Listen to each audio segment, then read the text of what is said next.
I got married to a man who liked me even though I was fragile and shy. I thought we were happy, but while I was in the hospital, my husband met a beautiful divorced woman. He decided to leave me, saying I didn't work and wanted $800 a month as compensation. He went ahead with the divorce coldly. My name's Michelle, and I quietly work in an office at a real estate company. I've never been particularly interested in real estate or office work.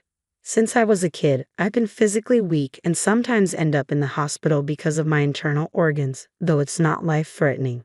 People were worried if I could work, especially with my health issues, but my parents suggested I try office work. I've been managing fine, even with occasional hospital stays. I've been doing well at my job, and my colleagues understand my situation. I met my husband Tony at a social gathering set up by a friend, kind of like a group blind date. I wasn't sure about romance because I thought my fragility would be a problem for anyone. I didn't date much, and before I knew it, I was over 30. My friend encouraged me, saying, "You should find someone who understands you, Michelle. Your condition doesn't affect your daily life much. Let's stay positive." So she invited me to an event. I didn't think it would work out. There were 3 men, one of whom I liked, but he seemed interested in another woman. I didn't feel particularly attractive, and the other women there seemed prettier. I had given up on finding someone there, but then Tony, who later became my husband, approached me. He was thoughtful, offering me soft drinks since I didn't drink much. But as I listened to him, I realized he wasn't the one I wanted to be close to. I dreamed of marrying someone like a top actress. Hearing his confidence made me wonder about him and even feel a bit repelled. However, despite that, he kept talking to me. He asked, "What kind of guy do you like, Michelle? Do you want to get married?" Because I was eager to get married soon, Tony kept talking to me, showing persistence. At first, I thought he was shallow, but we exchanged contacts. Surprisingly, Tony kept contacting me frequently, even asking me out. Gradually, my feelings for him grew. However, I was still worried. Why would a man with high standards and a seemingly shallow nature be interested in someone like me? When I shared my concerns about my fragile health with a friend, they explained that guys often want to appear strong and impressive at first. Despite that, my friend said Tony really seemed to like me. Believing this, I started to see Tony differently, and we grew closer.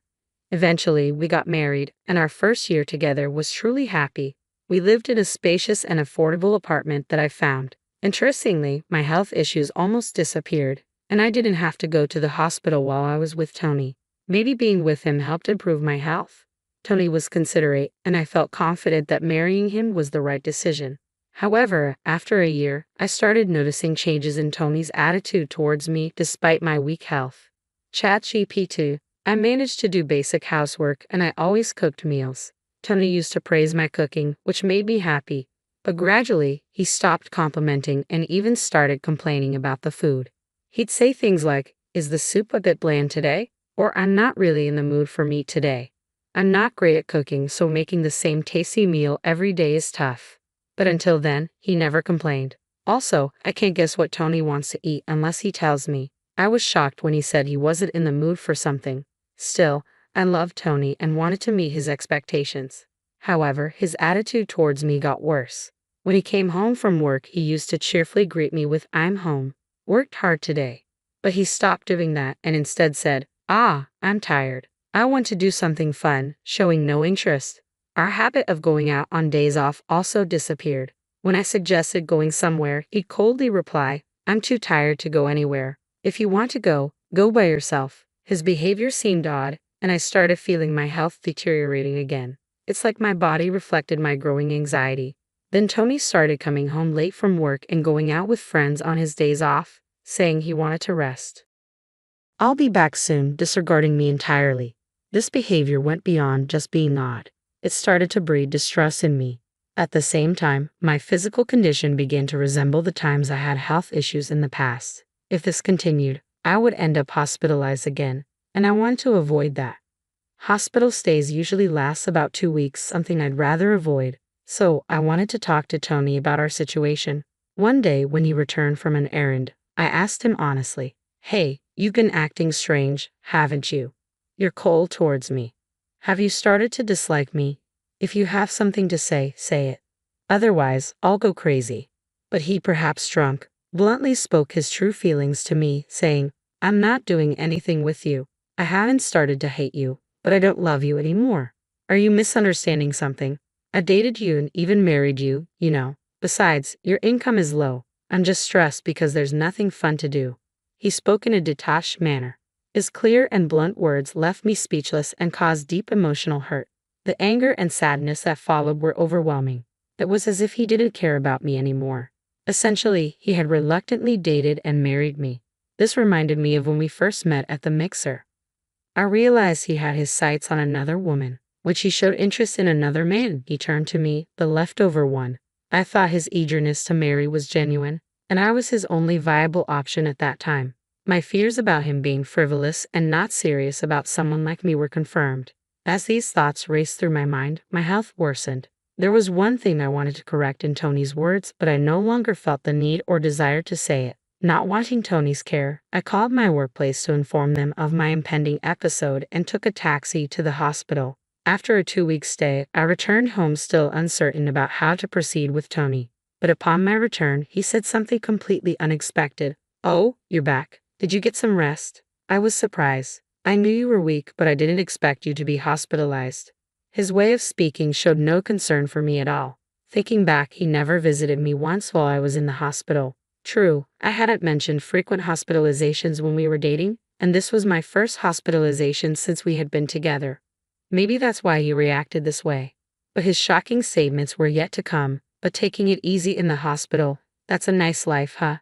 Earning so little and still taking time off. Naturally, your income will decrease. I don't want to continue this boring life anymore. I'm done. A wife who doesn't work is worthless. Let's get a divorce." Tony said this without any remorse. I was dumbstruck by his sudden declaration. Then he added, "Actually, I decided something while you were in the hospital. I decided to marry this woman." He showed me a photo on his smartphone of a very beautiful woman, his new girlfriend. It confirmed what I always knew. He likes beautiful women. This woman is my childhood friend. I was surprised at how beautiful she's become when we met by chance recently. He grinned as he explained this to me. Moreover, regarding our separation, he said, "The reason for the divorce is your fault. I'm the victim because I have a wife who doesn't work. So you should pay me compensation of $800 a month. It's your punishment for using me for so long."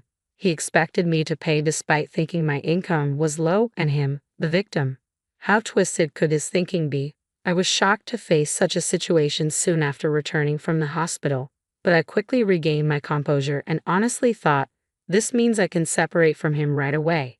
Deep down, I had already reached this conclusion. It's best to part ways with him. But divorcing so soon after getting married. Surprisingly, I was conscious of what others would think. However, his current behavior was a wake-up call. I decided to accept his demands, so I took out the divorce papers I had prepared earlier, signed my name, and handed them to him. "All right, if you have a new fiancé, I understand. Here are the divorce papers. Sign them quickly," I said. He looked surprised for once and said, "Oh, that was quick. Sometimes you do think. Now we can get divorced." He signed the papers, grinning, and handed them back to me, saying, "Don't forget about the compensation. Start transferring it by the end of this month." Then he went back to his room. He must have been surprised. He didn't expect me to comply so easily. But I had been contemplating divorce anyway. It was just a matter of time. However, I hadn't accepted everything he said. Compensation, that's another story which he'll realize later. A week or so after moving out of the house I shared with Tony, my health was stable, and I was going about my daily life. After work one day, I checked my phone and saw over 200 missed calls from an unknown number. What?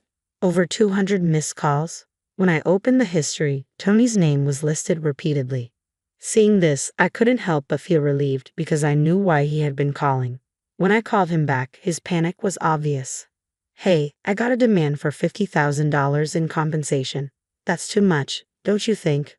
But how could he not understand without an explanation? "Well, you were cheating on me with your fiancé. While we were still married, right?" Was her name Hillary Johnson? "She's really beautiful, isn't she?" He was flustered when I mentioned her name. "What are you talking about? More importantly, how do you know her name?" The answer was simple. Why do I know? Because I hired a detective. Your actions were obviously suspicious, so I decided to ask for a little help. They contacted me right away, saying it was a definite case. They even showed me proof photos. According to the latest information, you had her stay over at our house just 3 days ago. Right, by the way, I filed for divorce the day before yesterday, so we were still married 3 days ago. Telling him this, he looked like he was about to explode.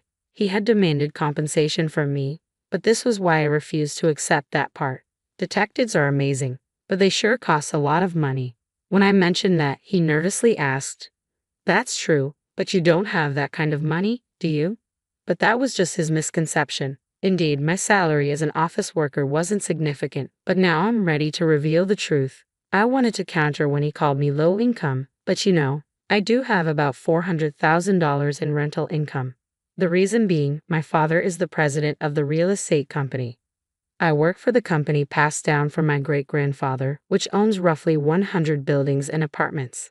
My father put several of those properties in my name, perhaps his way of showing love. So, the rent from those properties goes into my account.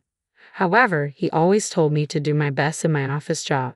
Tony always assumed I was just a weak, low-income office worker but was quite shocked to learn the truth. Seriously, you should have said that earlier. He realized he had let go of a big fish. If he had treasured me, he could have had a lot of fun, but his misfortune didn't end there. So, the apartment you're living in now is actually mine. I just picked it because it was vacant. That's why there was no rent, but if you continue living there, the rent is $2,000 a month. Looks like your entire monthly salary is going to be gone. He always claimed I was low income, but his salary wasn't great either. That's why I chose one of my properties for him. Now it might be too late to tell him. And then another tragedy struck him. The beautiful fiancée, Hillary, apparently got to know the truth. It seems she was being claimed for compensation as his affair partner, and naturally, the engagement was called off, and she disappeared from Tony's life. Tony, having spent his meager salary and even borrowed money to impress Hillary, ended up with nothing in the end. It's a result of his arrogance and lack of effort, thinking he could land a big catch without trying. As a result, Tony lost his wife, his home, and his new fiancée in an instant. All that remained was his considerable debt. Finally, he said to me, "Hey, let's give it another try. You're the one for me, after all." Such a desperate statement. But without it, he would have an even more boring life than before. However, as far as I'm concerned, he no longer means anything to me. But you would say you were just with me because you had no choice, right? Don't worry about me. I'll be fine, I replied casually and decided to end the call. His calls continued, but they were so annoying that I blocked his number. Since then, he has been evicted from the apartment and lives in a shabby place, struggling with debt. He works from morning till night, but another hardship hit him. Hillary's acquaintances, tough-looking guys, found out where he lived and started threatening him. "You're going to pay the compensation she's being charged with too." While their methods are forceful, what they say isn't unreasonable. After all, Hillary was deceived. Thus, Tony's debt only grew. Now he's so dispirited that no one wants anything to do with him. As for me, I'm in good health, free from major stress. The episodes have stopped, and overcoming this huge obstacle has perhaps made me mentally stronger. My office work no longer suffers, and my parents are happy. Now I focus on not stressing myself and being honest with my feelings. When asked about my next relationship, I think I'll stay away from it for a while. Work has become enjoyable, and I find it fulfilling. Before thinking about romance, I plan to travel, something I couldn't do before due to my health concerns.